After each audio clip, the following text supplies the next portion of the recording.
Hello বন্ধুরা, আপনারা সবাই কেমন আছেন? আল্লাহর রহমতে আমি ভালো আছি। আজকে আসলাম সিরাজগঞ্জ হাট পয়েন্ট যমুনা নদীর পাড়ে। পানি যমুনা নদীতে এরকম কমে গেছে যে একেবারে নাই বললেই চলে।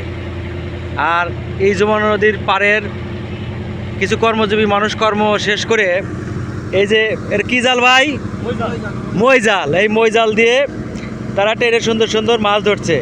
এই যে তারা মাছ টান দিয়ে নিয়ে আসার পরে ওই যে মাছ দেখেন, সুন্দর মাছ কিরকম নড়াচড়া করতেছে, ফুটতেছে। ভাই এখানে কি কি মাছ পাওয়া যায়? হ্যাঁ ভাই ভাই, কি মাছ পাওয়া যায়? এদিক তাকান একটু, দেখি কি মাছ পাওয়া যায়।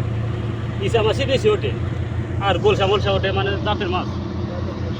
দেখি দেখি আপনি মাছটা দেখি ভালো করে। এই দেখেন কত সুন্দর মাছ, নদী টাটকা মাছ। আইসি অল্প তবে যারা মাছ মারার ইচ্ছা থাকে তারা সবাই চলে আসুন যমুনা নদী হাট পয়েন্ট, রানীগ্রাম। ধন্যবাদ, সবাই ভালো থাকবেন। আবার আরেকটি নতুন ভিডিও নিয়ে আপনাদের মাঝে উপস্থিত হব।